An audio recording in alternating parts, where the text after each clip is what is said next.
Estamos en el 35 aniversario del 23F. Entonces, todos los años, y este año no es diferente, se hacen programas, se hacen entrevistas, se hacen especiales sobre el 23F, pero nunca aparece la figura de un agente fundamental que tú sí que nombras y que sí que aparece en tus libros, que es Estados Unidos. ¿Por qué crees que está desaparecido permanentemente el papel de un agente que es tan relevante en el 23F y que tú te lo encuentras permanentemente en tu investigación? Cuando hacemos yo no voy a llamarle celebración ni conmemoración, sino memoria del 23F, los periodistas, los medios, ¿no? Año tras año, vamos siempre de un modo muy tópico al tricornio, todos al suelo y al tejerazo. Vamos a esto. Y además con gran pereza y con gran rutina, y no se investiga más, ¿no? Y ahí se quedó. A lo largo de los años en un principio se fue sacralizando y glorificando un icono que era el rey, marcado por la televisión, ¿no? El mensaje del rey Salvador, Fidelis Noster, ¿no? Rex Fidelis Noster. Estoy utilizando ahora una expresión de un gran republicano que se convirtió en esos momentos, en aquellas horas de la noche madrugada, a la monarquía, ¿no? Y que es Carlos Barral. Los personajes importantes, de fondo, empresarios, banqueros, la creme política que estaba allí sentada y de rodillas luego en el hemiciclo, no aparece. Estados Unidos, una pregunta interesantísima. Estados Unidos no estuvo propiciando el golpe, sino todo lo contrario. Estuvo vigilando para que no ocurriera una involución que nos volviera a España a una dictadura, a un Estado predemocrático y, por tanto, fuera de la OTAN. Lo que le interesaba a Estados Unidos era lo que dijo Leopoldo Calvo Sotelo el día 18 de febrero, allí, en la investidura, en su discurso de investidura. Me comprometo a traer al Parlamento un proyecto de ley orgánica para entrar en la Alianza Atlántico Norte. Eso lo dijo el día 18, 5 días antes del golpe. Dicho eso, Estados Unidos, Terence Stoneman, el embajador de color, negrito, le gusta el que se le llame, le gustaba que se llamase, Terence Stoneman, Frank Carlucci y el señor Alexander Haig, por ejemplo, ya estaban tranquilos. Reagan podía dormir como durmió en la noche del 23F. Lo que aquí se estaba preparando, y ahí hay que preguntar, ¿hasta qué punto lo sabían Estados Unidos? No era un golpe de Estado, era un golpe de gobierno. Entonces, era un golpe de gobierno que a Estados Unidos le venía muy bien, porque a quien quitaba era el obstáculo. El hombre que se oponía a la entrada en la OTAN era Adolfo Suárez. No el gobierno de Adolfo Suárez, Adolfo Suárez. Y era Gutiérrez Mellado. Y eran también algunos de los miembros, Alfaro Arregui, por ejemplo, de la JUGEM. Y eran partidarios, todos ellos, de una independencia en España, no ser la cola del león, ser cabeza de ratón, tener nuestra propia fuerza disuasoria atómica y estar no alineados y, por tanto, ser neutrales y no neutralistas, pero sin estar enajenados a la OTAN. Alguien que pueda estar oyendo esto ahora, alguien, por ejemplo, José Pedro Pérez Llorca, ¿no? que fue ministro de Exteriores de la UCD, dirá, no, si ya con Leopoldo, ya con Suárez en los últimos días se había pensado que para chutar la democracia, el mejor modo de defenderla era entrar en la OTAN, para defender la democracia, para chutarla, entrar en la OTAN, entrar en la Comunidad Económica Europea y entrar en el Partido Europeo Liberal. Partido Demócrata Cristiano Europeo. Pero eso es una cosa que Adolfo la decía de boquilla, tan de boquilla, y tampoco lo creyó, que estaba más bien engañando a sus propios ministros. El 23F, cuando celebramos o conmemoramos el 23F, América no aparece, aunque realmente estaba detrás, pero estaba detrás para que no hubiera una involución. La operación armada sí que podía agradarle a Estados Unidos. Lo dejo aquí.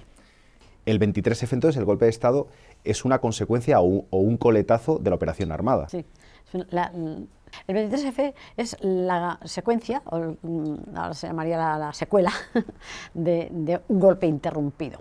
Un año atrás, es decir, en 1980, yo la primera fecha que tengo es julio, y concretamente 5 de julio del 80, ya tengo, en este libro lo reproduzco en facsímil, una anotación de un cuaderno de diario de un hombre, de un banquero, Jaime Carvajal y Urquijo, aristócrata, amigo del rey, que ya ha ido a ver al rey y cuenta, ha ido a ver al rey, lo he encontrado cada vez más distanciado de Adolfo Suárez, harto. Y pensando en un independiente, paréntesis, interrogación, cierra paréntesis. El rey está pensando en cambiar al presidente de gobierno que han elegido los españoles en las urnas a mitad de la legislatura, porque se ha cansado. Por esas mismas fechas, también julio, el CSIC ya ha llevado su proyecto a la Zarzuela. Su proyecto se llama Corrector del Sistema desde dentro del sistema. Es decir, cambiar al gobierno y no cambiar al Estado. O sea, no cambiar la monarquía, no cambiar el Estado. Pero sí cambiar al jefe de gobierno y al gobierno. Corregir el modo de funcionar el sistema. Bueno, se trataba de lo siguiente: una moción de censura al señor Suárez, que era el estorbo, ¿no? El estorbo para una serie de operaciones, también de los empresarios, también de la Iglesia, también de los poderes fácticos, bueno, también de los tiempos en la sucesión, en la alternancia del poder, y sobre todo de la política exterior, la política internacional. En concreto es la OTAN, es la OTAN. Había habido una invasión de Afganistán, se había desequilibrado el pacto, o sea, el pacto de Varsovia, el pacto de la OTAN. Entonces, si un país se devoraba, en la Unión, un país del Este devoraba a otro o invadía a otro, era el momento de buscar el equilibrio incorporando a España. Bueno, bien, eso es una cosa elemental, era el momento. Adolfo Suárez no quería. El rey tenía una serie de hipotecas. Yo tengo un libro anterior a este que se llama El precio del trono. El primer precio que paga Juan Carlos es enajenarse al dictado y al guión que le marca Estados Unidos. Estados Unidos le llega a marcar incluso con qué pareja tienen que bailar los españoles. O sea, dos partidos de centro, uno de centro derecha y otro de centro izquierda. El socialismo puede esperar, el comunismo debe esperar.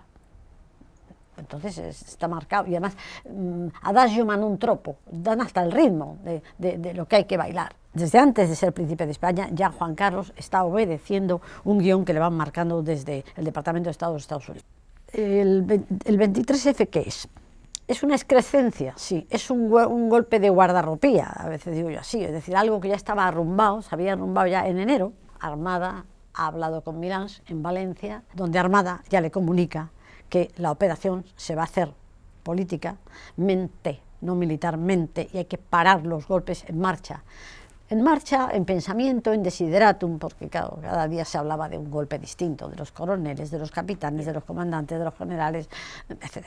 Con sangre, sin sangre, el golpe del 2 de mayo, de los 100.000 hijos de San Luis, había golpes de un gran surtido de golpes, una gran carta, o no había ninguno. En definitiva, había un líder militar, bravucón o bravo, bueno, Milán del Bosch y Usía. Jaime Milán del Bosch y Usía, que además había dicho que no quería morirse sin haber dado su golpe. Bueno, pues estaba dentro de su agenda vital. Bueno, a Armada lo que le dice es que se hará por pasos contados y con el rey detrás, abreviando. Por tanto, se detengan todos los golpes en las intentonas. Una de las intentonas más estudiadas era la de un autor por convicción, que era Antonio Tejero Molina. Antonio Tejero, ya desde los tiempos del comandante Cero, Campora, él ya quería tomar el Congreso o tomar la Moncloa. La Operación Galaxia es un precedente, él quería con Estrillas y otros más, estaba ya estudiando la entrada para secuestrar al gobierno de Suárez. A Tejero entonces, en enero, Milán del Bosch le dice ya, en esa reunión del general Cabrera, que se pare, que ese golpe no va a seguir adelante, no hace falta. Pero de hecho, el 23F, el 21F, porque es un golpe improvisado en un fin de semana, él tendrá que improvisar las fuerzas. Y las fuerzas de los guardias civiles, los miembros de la Guardia Civil, incluso oficiales, tienen que buscarlos en distintos sitios. En el Escorial, la Escuela de Guardias Jóvenes, en Pinto, en Valdemoro y en Guzmán el Bueno. O sea, esa última hora buscando, reclutando, y de hecho se notó allí la falta de uniformidad. Yo pensé en un principio que podía ser ETA, porque iban como disfrazados, y es que no había una uniformidad, unos llevaban teresiana, otros gorrilla, otros tricornio, otros, cada uno llevaba una cosa distinta, unos anorak. Sí, que había mucha improvisación. Sí, bueno, la improvisación es tanta que tengo una carta fantástica, que no es inédita, del general Antonio Pérez Pérez, pero era el general jefe de la Brigada del Goloso. Bueno, pues, solamente un dato. La Brigada del Goloso, ese día, el sargento que tenía las llaves del fortín, del polvorín, estaban ilocalizables. Pero es más, es que la DAC, la División Acorazada Brunete, la que está en Madrid, está ahí al lado, ¿no?, en el Pardo, es la que tendría que haber tomado Madrid, la capital del reino. Todos los mecanizados estaban en San Gregorio, en Zaragoza, de maniobras, el 23F. Es decir, no se contaba, no era un golpe militar, no se había contado con los militares. General Juste estaba de viaje, yéndose hacia San Gregorio.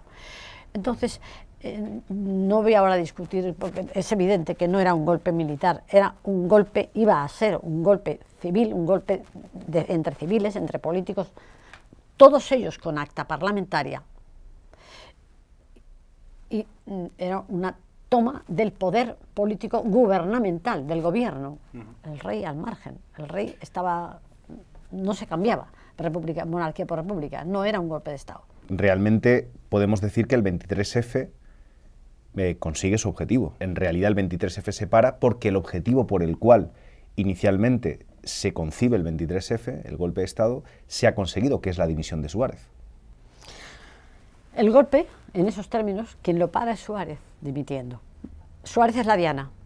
Le van a hacer una moción de censura e inmediatamente, que no lo he explicado, dentro del Parlamento, y por tanto con los 2 tercios, con la que se exige, del quórum necesario, llevan un año de proselitismo solo entre diputados, porque solo les interesan los diputados, empresarios y todo eso son benefactores, colaboradores, al margen de ella, algunos van a entrar en el gobierno. Estarán ya, se les ha prometido que van a entrar en el gobierno Armada, pero desde hace un año lo que se está haciendo un proselitismo de recaudación de votos de parlamentarios para que voten una moción de censura constructiva donde el alternante, o sea, el candidato a Suárez, no va a ser ninguno de los partidos, o sea, que será de consenso, de coalición, de concentración, de salvación nacional, llámale H, pues todos esos nombres los tuvo, y será un extraparlamentario, uno traído de fuera, un independiente, como dijo el rey a Carvajal Urquijo.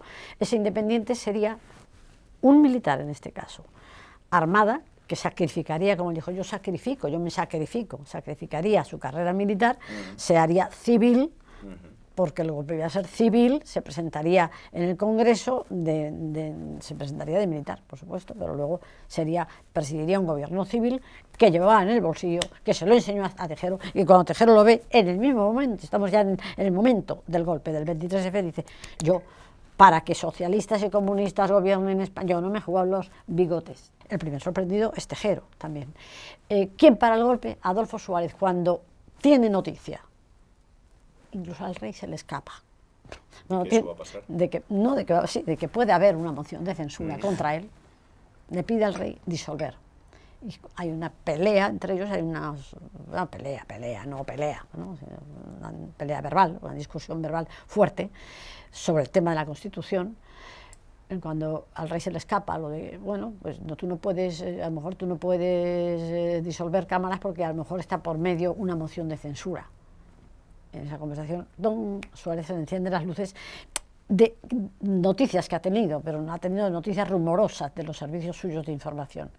Y entonces cuando le dice al rey, no, disuelvo, o sea, yo disuelvo, y tú tienes que firmarlo, porque el rey no tiene opción. Hay 2 artículos, está muy atornillado en nuestra Constitución, el rey tendrá que firmar la disolución.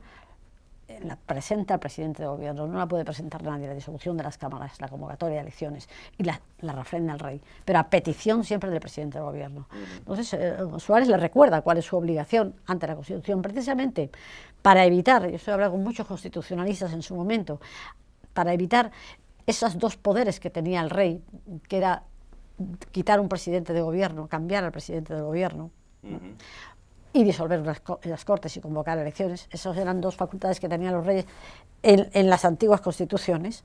En esta se atornilló muy bien, de modo que los poderes del rey tenían que estar siempre refrendados por el presidente del Congreso o el presidente del Gobierno. Bueno, pues esa es la primera gran discusión. Inmediatamente Adolfo Suárez prepara su discurso y luego es toda una mecánica que hay de unos días hasta el 29 de enero en que él dimite. Dimitido Suárez, se ha acabado la operación Armada, se ha acabado, y el rey lo sabe, y Armada lo sabe, pero Armada tiene los patines puestos, efectivamente. O sea, Armada ya está desde hace un año, in pectore, se siente el salvador de España, él va a presidir un gobierno de salvación nacional, y se va a sacrificar su carrera.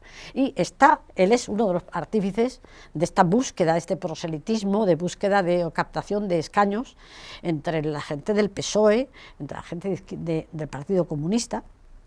Ramón Tamames está en ese juego, Soletura está en ese juego, Felipe González, abrevio, de gente de la UCD, abrevio, y de la Alianza Popular, por supuesto, de Fraga, menos los vascos y los catalanes, y Rojas Marcos, del Partido Andalucista. Son los únicos que dicen que no, pero son requeridos, ¿eh?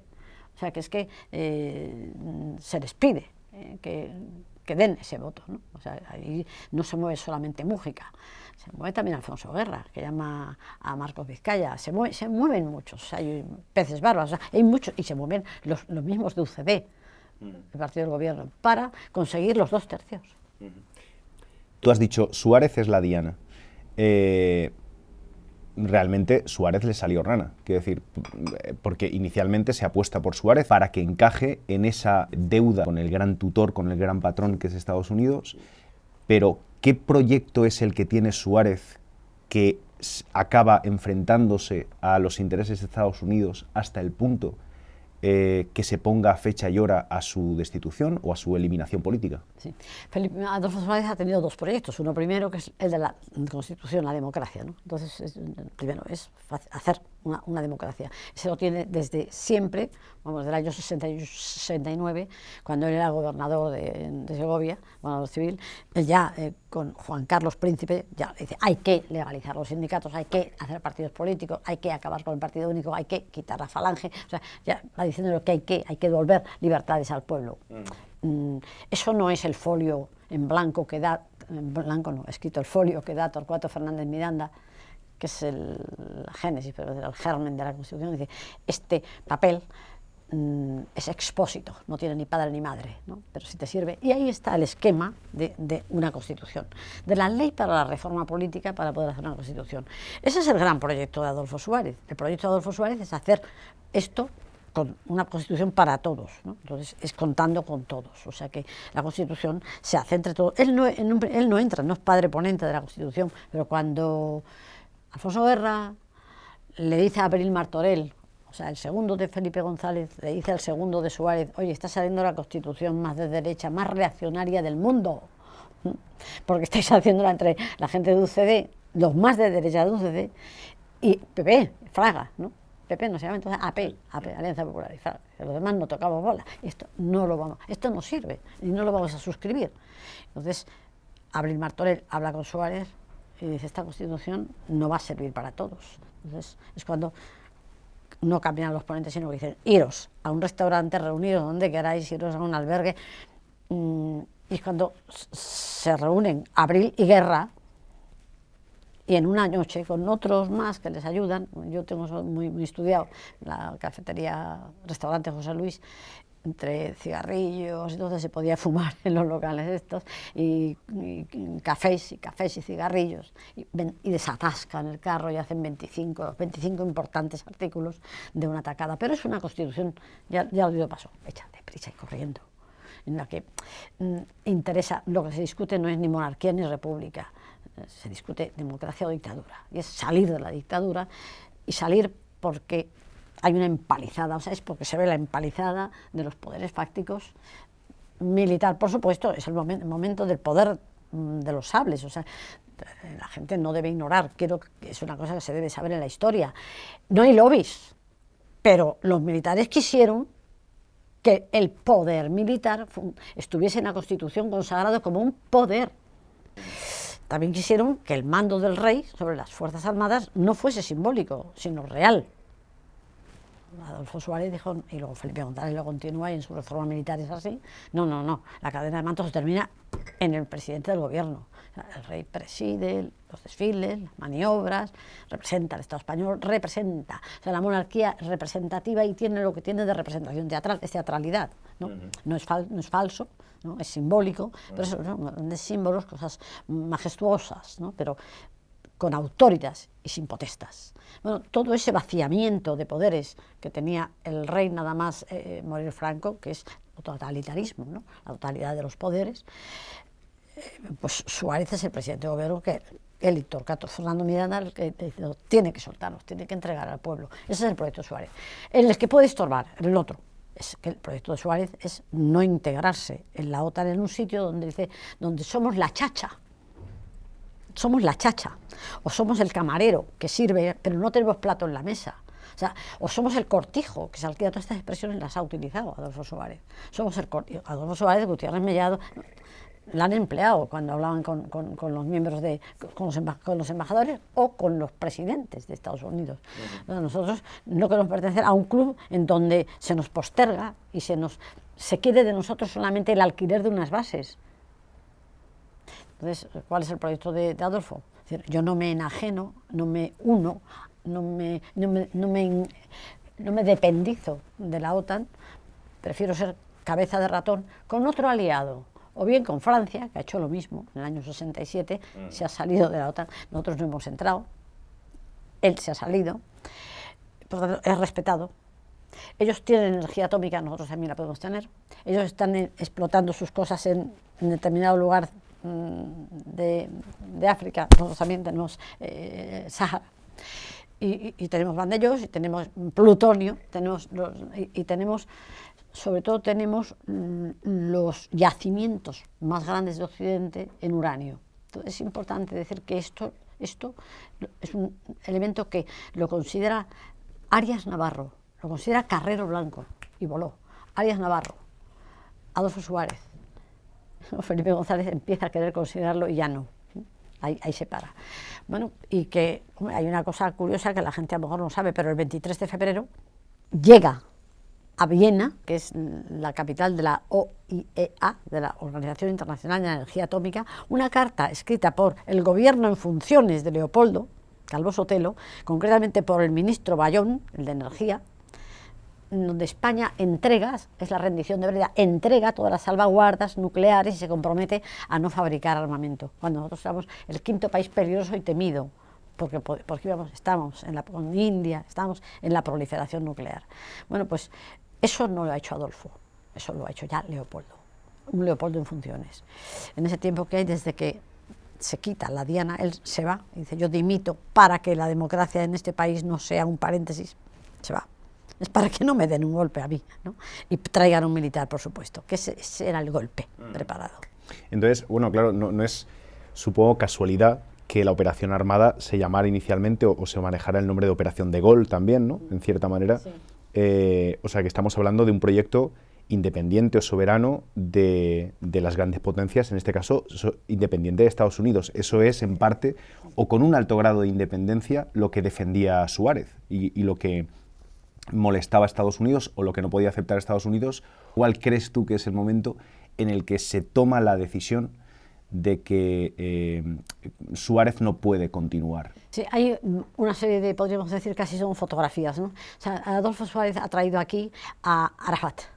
Adolfo Suárez se ha reunido con Gaddafi.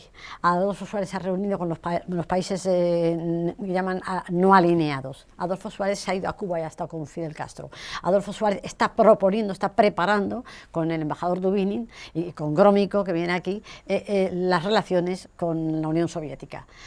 Son inicios suficientes son muy... Y luego, Adolfo Suárez dice que no es americanista. Esto lo puede decir un chaval cualquiera, no puede decir un presidente de gobierno, que no es americanista, ¿no? Bueno, entonces, es más, no ha sido bien, no ha habido buen feeling cuando he estado con los presidentes distintos y jefes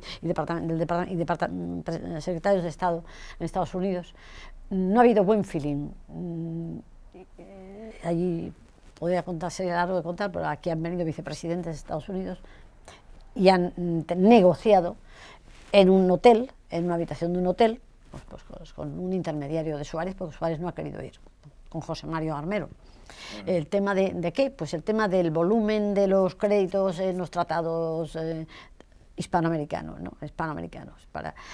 Para que eran muchos millones, eso se invirtiera siempre en una energía atómico-industrial. Bueno, ¿en qué momento? Todas estas fotografías sucesivas son del mismo hombre que empieza a gobernar ya por la salida de las urnas en el año 79, que es muy corto, es que en febrero del 81 ya está fuera, o sea, en enero del 81, es decir, que en muy poco tiempo ya le han metido una moción de censura alentada por la Internacional Socialista desde Bonn, a su vez desde Estados Unidos. Bueno, que no hay quórum, pero se dice, esta repitámosla en serio, con todos, ¿no? Bueno, en el momento en que se toma esa decisión, pues yo pienso que es esto, cuando ya Adolfo Suárez, casi te podría decir que es con Marcelino Oreja, ministro de Exteriores, tiene que hablar, Suárez tiene que ir a la Asamblea General de las Naciones Unidas. Y yo no digo que engañe al ministro de Exteriores, pero le hace redactar un discurso de presidente que va a hablar en Naciones Unidas y va a hablar, por tanto, de un proyecto occidental. Pero ese discurso ni va ni se pronuncia. Llegado el momento le dice a Marcelino Oreja que no va a ir y que haga, por tanto, el discurso como ministro. Y a continuación viene el cese de Marcelino Oreja, porque ha hecho unas declaraciones comprometiéndose a que pronto estaremos en la OTAN. Y viene el cese de Marcelino Oreja. Entonces, todo esto el rey lo va viendo, el rey, tengo que mencionarlo, es que está así, el rey lo va viendo y empieza a tener conversaciones con embajadores, sea el de Alemania, sea el de Inglaterra, sea el de Francia, puenteando al ministro de Exteriores y puenteando al presidente de gobierno. Entonces ya empieza a haber una tensión humana, política y humana, entre Adolfo Suárez y el rey, fuerte. Hay momentos en que Adolfo Suárez, un día en una comida, él y Gutiérrez y Rodríguez Sagún se reúnen con el ministro de Defensa, se reúnen con Sabino, pero no en Zarzuela, sino en un restaurante, en Larbi, en concreto. Y Suárez dice, ¿qué le pasa al rey conmigo? Es como si me hubiese perdido el afecto, como si fuese la confianza, el cariño. Pues Suárez en esto era muy sensitivo. Dice, yo antes, él venía a Moncloa, nos tuteábamos, jugaba al billar, entraba diciendo, aquí en esta casa hacen paella, no le invitan a uno, o se tomaba en un sofá y yo en otro para tomar café.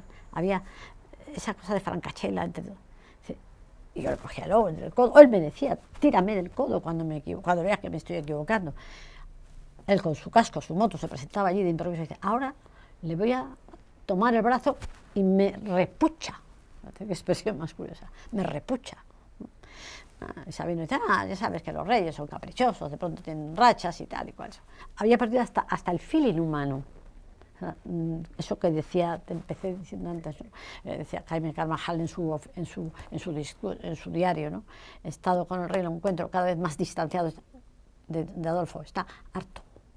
Y se había roto. A mí es que me llama la atención cómo se expresa en la relación realmente de dos cuadros decisivos, estructurales, en la cabeza de una potencia como España, cómo se refleja en su relación personal y cómo tú la cuentas.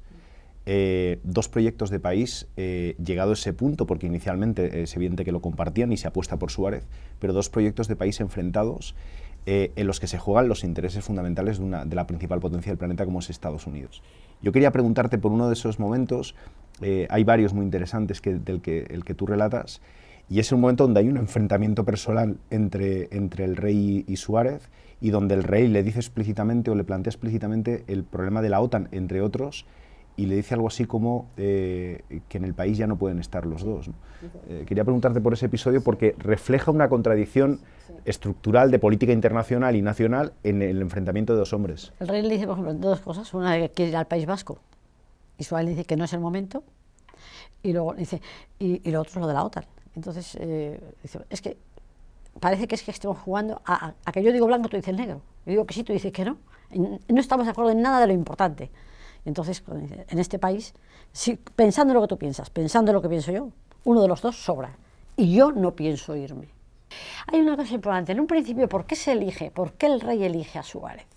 Teniendo en cuenta el guión de Barnstable. Sí. Porque es el más dócil. Creen que es un pelele, creen que es un hombre sin proyecto, frase de Torcuato. No tiene proyecto y hará lo que yo diga.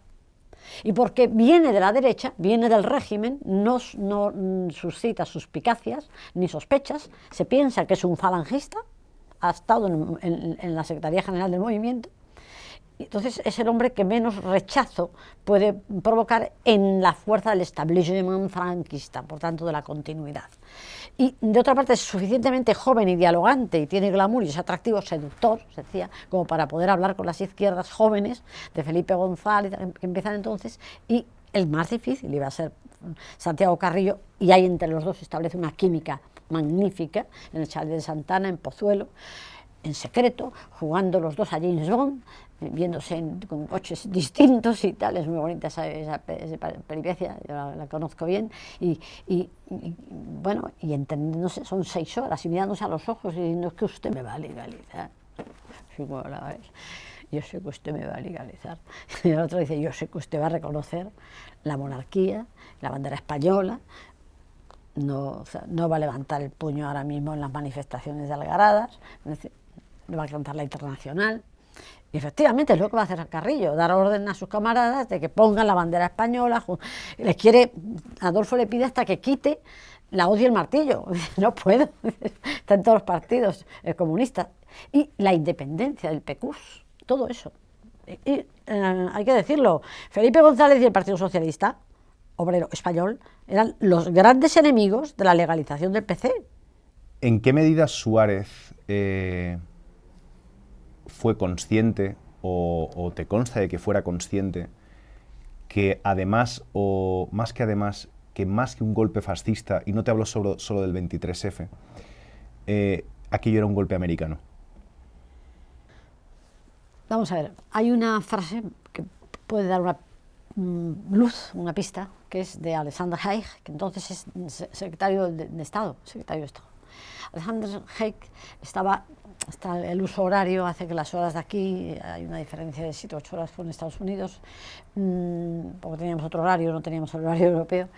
Él está en ese momento en una ópera o en un concierto que ha organizado la embajada griega en Estados Unidos, en Washington, y él está en el palco con el embajador en Washington, y le pasan un telex que hay un golpe de guardias civiles, le dicen, un golpe de guardias civiles en Madrid, y es cuando él contesta, bueno, esto es un asunto interno, no le da importancia, porque sabe que ya está garantizado desde el día 18, en la investidura de Leopoldo, la entrada en la OTAN, y cuando se quiere comunicar con Reagan, está durmiendo. No le dieron la importancia de un golpe militar que cambiase la situación. Eso por una parte, y por otra, el rey recibe al embajador de Bonn, el embajador de Alemania, y bueno, expresa, salió hace un par de años o 3 este documento, porque fue desclasificado, pues expresa, bueno, si no sus simpatías, su comprensión, la comprensión con los golpistas, porque los considera que estos hombres buscaban el bien de España, el bien de la patria, estaban descontentos con cosas del gobierno, pero que no eran personas que quisieran hacer daño a nadie, no dispararon un solo tiro a matar, no hubo ningún herido, no hubo víctimas, y eran unos patriotas. Entonces el otro escribe a Alemania, diciendo, el rey de España parece simpatizar, comprender, y además no quiere que sea muy severa la justicia con ellos. hay una indicación al nuevo ministro de Defensa, que es Alberto Oliar, una indicación por parte del rey, que es que estén solo aquellos que han salido en la fotografía, o sea, los que han salido en la foto, aquellos que se han visto, que han sido vistos, nada más. Es decir, que el banquillo, se lo voy a decir, el banquillo de acusados de los militares, de los civiles, ninguno. Estas carres porque se empeñan en estar, que eran falangistas que no entraban en ese gobierno. Y de militares solo los que se ha sabido, ni uno más. Y que queden exonerados toda la tropa y los suboficiales. Y luego hay el intento de que queden exonerados también los oficiales de la Guardia Civil, a cambio de que no comparezca un civil, un diputado, uno que ha intervenido en toda la trama, que es Enrique Múgica. Eso, como yo he seguido juicios, sé lo que hubo ahí. ¿Has respondido ya a la pregunta de dónde estuvo Terence Todman, el embajador norteamericano, la noche del 23F? Yo no lo sé, porque yo no lo sé, pero yo creo que estuvo en la Embajada de Estados Unidos. Creo que estuvo en la Embajada de Estados Unidos. Vale. En su residencia, que está en la parte de atrás, la parte que da a Castellana. Si me dieras unos días, no sé, si me dieras unos días podría averiguarlo, porque yo sé que podría averiguarlo, pero no averiguarlo ahora gaseosamente, sino buscando algo escrito, pues porque tuvo conversaciones, y hay un número de, fíjate, te va a extrañar, de la revista Vanity Fair, que parece muy frívola, en donde el redactor jefe de política, que se llama David López, ese número se titulaba USA Connection, me parece que se llama así. No French Connection, sino USA Connection, algo así, ¿no? Y investigó todo eso e incluso entrevistó a los embajadores y a los siguientes y a este y allá y al secretario de Estado, y todo eso, yo tengo ese material y creo que ahí se dice que Terence Todman estuvo al habla con su antena americana, que está en la planta 9, está la sala Faraday de la embajada americana, y estuvo al habla incluso con el rey, vamos, estuvo hablando y con otros elementos. No sé cuál fue la noche de Terence Todman, pero vamos, no tiene que irse a Tánger para hacer esas conversaciones. Lo normal es que estuviese con mando en plaza. Lo normal, no hay razón para desertar, y mucho menos si se ha producido algo tan sorprendente. Aunque él pudo saber que había preparativos de fin de semana, pero fueron preparativos que, antes te conté, pues que es que Armada y Tejero se conocen en la noche del 21, en la noche madrugada del 21 al 22, se dice pronto. Estados Unidos participaba en toda la reconducción política en España, diseñó la transición española, e incluso llegado el momento en el que valoran que el proyecto que defiende Suárez, se dan cuenta que el proyecto que defiende Suárez es enfrentado a sus intereses, están dispuestos también incluso a una regresión democrática. Están incluso dispuestos a utilizar un arma que ya han demostrado que han utilizado en otros países, es decir, a consentir que antes que renunciar al grueso fundamental de nuestro proyecto, podemos estar dispuestos a utilizar un golpe de este tipo, un golpe fascista. Bueno, es muy aventurado decir un futurible, ¿no? Un futurible, porque esto no es lo que ocurrió, no ocurrió. Pero lo que yo te puedo decir es que ellos no querían una involución. ¿Por qué? Porque los estados miembros de la OTAN hubiesen puesto el veto a España. Necesitaban un país que fuese democrático. Y un país en cuyo gobierno no entrase un comunista. Por eso que entraba era Tamames, que es un comunista asilvestrado y capitalista. De entenderlo, ¿no? Ramón Tamames. Sí. Bueno, pues recordemos el caso de Aldo Moro, y recordemos en Italia cuando... no querían una involución, pero ponen la pistola encima de la mesa. Cuando el PCI y el PSI, ellos, los americanos, eso hay documentos desclasificados, no podemos tener en la OTAN a un gobierno italiano que tiene ministros que son comunistas. Porque entonces tiene todos los secretos de Estado, que es el problema que puede tener Podemos, pero de pronto dice que va a cumplir por palabra todo el estatuto de la OTAN, ¿no? O sea, todas las obligaciones de la OTAN, y han fichado a un GEMAD. No es solo un GEMAD, es toda una cabeza que es un secreto de Estado. Tiene todos los secretos defensivos del Atlántico Norte en su cabeza, salvo que sea un boniato desmemoriado, ¿no? O los cambien por completo, ¿no? Entonces, Podemos no puede estar siniestrado, ¿eh? O sea, que es un hombre que tiene que estar plegado, si gobierna, tiene que estar plegado a todos esos mandatos, o va a durar menos que un merengue en la puerta de una escuela. Es decir, él y el teniente general. Está claro. La trama civil del 23F, porque quienes se suman a este acoso y derribo de Suárez, y por lo tanto a que desaparezca de la política en España cualquier posibilidad de que exista un proyecto de independencia nacional y de soberanía para España, es el conjunto del país. Y cuando digo el conjunto del país no me refiero a la población, me refiero a la clase política, a los empresarios, quienes participan de esta trama civil, sobre todo de esta trama política, porque tú hablas de que participan los principales agentes en presencia. Sí, en este golpe de gobierno, ese cambio de gobierno, y este cambio, por tanto, ese sesgo, golpe de gobierno, para entendernos, empieza un año antes y hay unas reuniones en las que casi siempre asisten dos miembros del CSIC. En este libro yo cuento quiénes son, y se producen en la agencia EFE.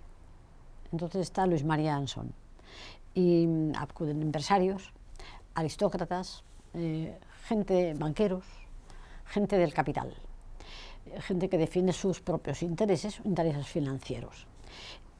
Y se habla en contra de Suárez, y se habla, no es que se hable de la OTAN, ¿no? Se hable de la necesidad de un cambio.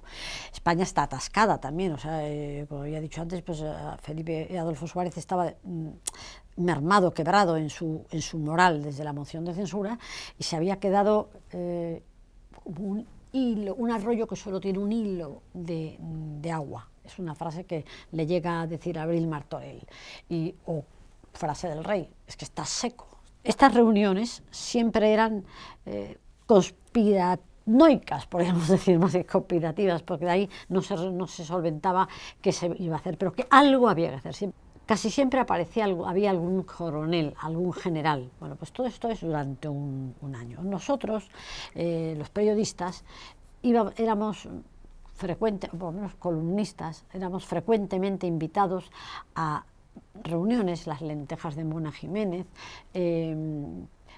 comidas en Taglia o cualquier restaurante italiano, con políticos, el Club 24, con Felipe González, con Osorio, con gente de la izquierda, de la derecha, bueno, con Moedano, donde se habla del PC, y gente más importante de los partidos, en los que ya se iba hablando cada vez más de un gobierno de concentración. Eso era el ruido de sables, y hablar de gobierno de concentración es durante un año, o sea, un año oyendo hablar de ruido de sables. Entonces, ojo, que viene el coco, vamos a unirnos todos y a salvarnos. Esa era la idea, pero en el fondo era estar catequizándonos para que aceptáramos una moción de censura y un gobierno de coalición.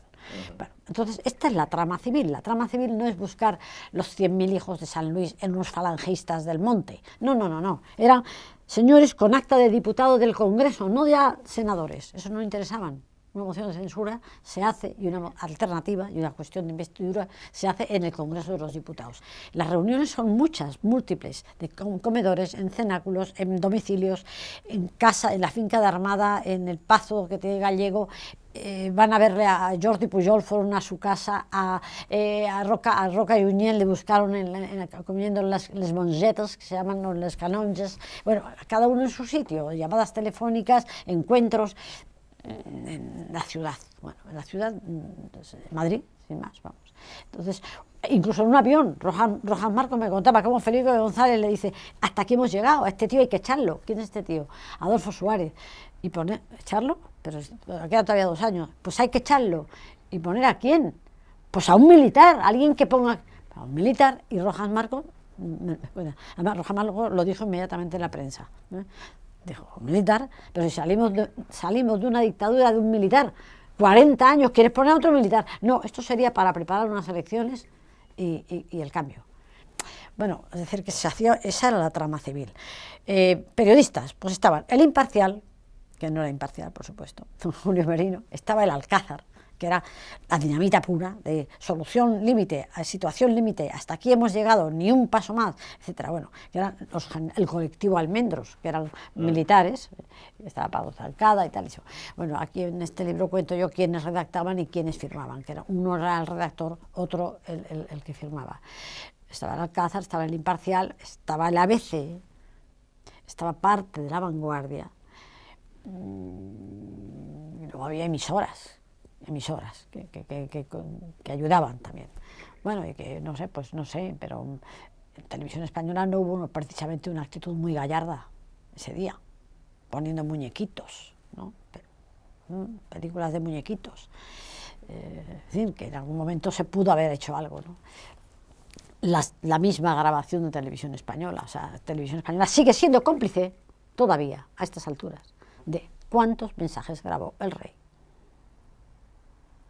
Sí, porque se equivocó, porque son un reloj o porque eran distintos mensajes. Y por qué desde las 9 de la noche que viene televisión hasta la 1:10 y 13 de la madrugada no se emite el mensaje. En fin, todavía cosas que hay que esclarecer. Todo hecho, se han desclasificado y no se han desclasificado. O sea, ¿dónde están las? Se grabó todo, ¿dónde están las cintas? Se grabó todo. Todo lo hablado por el rey tenía solamente un teléfono de secrafonía, uno solo. Los demás eran línea de Telefónica Española, CNT, entonces Compañía Nacional Telefónica Española. Todas las llamadas que hizo o lo hicieron, de capitanes generales, tenientes generales, coroneles, porque el rey, yo llegué a tener que hablar con coroneles.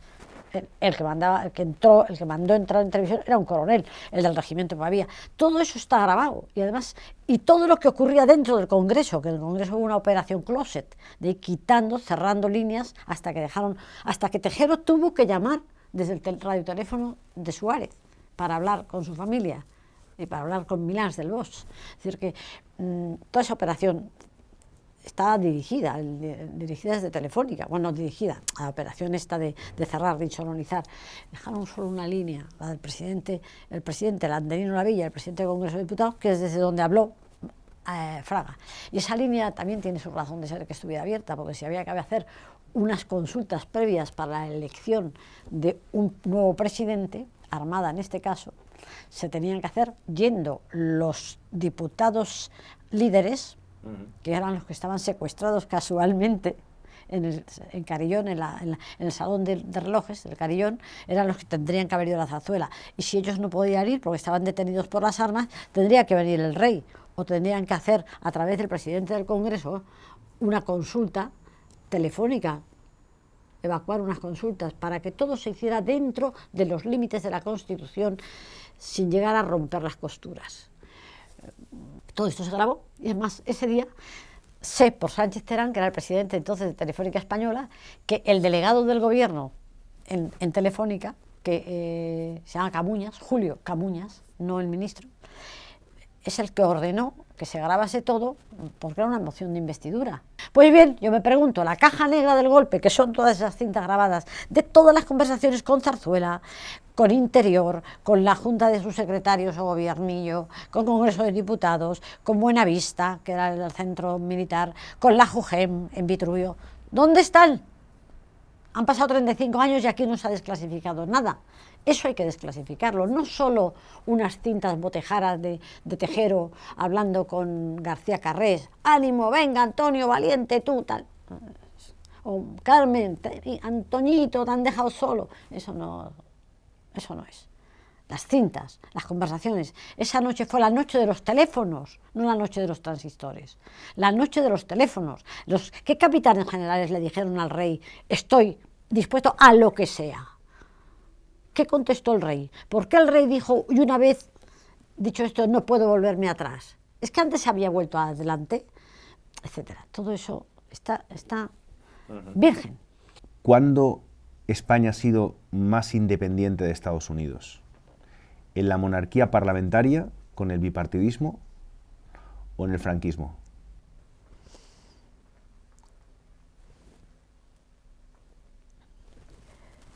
En el franquismo, no. Curiosamente, no a partir de cierto momento. Una vez a Franco se le admite, tapándose las narices, pero se le admite en la ONU y se hace el concordato de la Santa Sede, que es lo primero que abre puertas, y una vez se acepta el tema de las bases y se garantiza, es que hay mucho más, porque desde aquí nuestros servicios, que entonces se llaman SECED, servicios de inteligencia, ayudan a lo que podemos ayudar, porque ayudan a la OTAN y ayudan a, es que es a la OTAN, vamos, llevando a Alemania la información que podemos obtener desde los servicios de espionaje que teníamos que quizás sigamos teniendo en Canarias, los subterráneos aquellos, y en La Mancha, que ahí todavía están unas bolas y una especie de torres y tal y cual, unos centros de escucha, de captación. Nosotros teníamos unas escuchas aéreas y unas escuchas náuticas, ¿no? Incluso se nos había pedido en tiempos de Franco, tiempos de Carrero, el proyecto Darlington, que era pasar un cable subterráneo desde desde Ceuta o Melilla, una de las dos ciudades, o Islas Chafarinas, hasta Tarifa, para controlar el tráfico naval ruso, soviético, o sea, que era la sexta flota y otra la cuarta escuadra, me parece, ¿no? Bueno, pues que iban disfrazados de buques oceanográficos, pero eran, y también había submarinos. Bueno, entonces, en esos momentos, vuelvo a la bomba atómica, y voy a la época de Muñoz Grandes, para situar cuando yo históricamente tengo noción de que hay una dependencia. Muñoz Grandes es partidario de que tengamos esa independencia y de que tengamos nuestra bomba atómica y de que no, bueno, pues hay una cosa de arrogancia o de decir nosotros no nos rendimos, ¿no? Somos nosotros, y de querer ser como Francia, ¿no? Bueno, una potencia no mayor que Francia, pero no muy menor, y aliada con Francia, éramos más fuertes. Bueno, incluso pues Francia es la que hace que ayuda a Israel en el año 67. Bien, y Estados Unidos se da cuenta y es cuando inmediatamente interviene ahí. Pero Francia había entregado un reactor, como a nosotros nos entregaban de ellos, había entregado un reactor atómico a Israel, que lo usaba más que nosotros. Cuando el entonces teniente coronel Guillermo Velarde, físico cuántico, Guillermo Velarde, porque le dijeron además que no utilizase la graduación militar para que nadie pudiera darle una orden porque él era un secreto militar. Esto me va ha ocurrido lo de Palomares y todo eso, Palomares, el conflicto de la bomba atómica aquella, y va con Gutiérrez Mellado, va con Muñoz Grandes a hablar con Franco y le expone el proyecto lo tiene hecho. Y luego le dice que tenemos el uranio y que tenemos el Vandellós, que tenemos el reactor y que podemos hacerlo y que tenemos Sahara para explotarlo. Franco le escucha y luego le dice, juega con su apellido, usted es familia de los de Daoiz y Velarde, sí, sigue teniendo usted el mismo coraje, el genio que sus antepasados y tal cual. Pues con coraje, en este caso, contra los franceses se pudo luchar, pero ahora contra Estados Unidos no podemos, porque dependemos. Hizo este gesto, dependemos. O sea, nos pueden cerrar el grifo, no podemos permitirnos eso. Pero si esto se hace en secreto, mi general, o sea, otros seguirían traficando. ¿Desde dónde trabajaban ellos? Desde la Junta de Energía Nuclear, la GEN. Yo seguiría trabajando en esto y la gente no sabe qué estoy haciendo. Y además, yo viajo a Estados Unidos y voy a los laboratorios de ellos y estamos hablando de 1000 cosas que nos entendemos los profesores y no tienen por qué saber lo que yo estoy haciendo. Se sabría, Velarde se sabría, así como hablaba Franco, se sabría, Velarde se sabría. Entonces, dependemos, no podemos permitirnos. Eso lo he contado yo en un libro anterior a este que se llama El precio del trono. Está por primera vez Velarde cuenta estas conversaciones y como Muñoz Grande se empeña en que sí, Muñoz Grande sale, le hace capitán general y lo manda al Escorial. Cosas muy de Franco, al que enreda se le enfaja, ¿no? Pero en ese momento, de ese momento tengo yo constancia y conciencia de que España depende económicamente.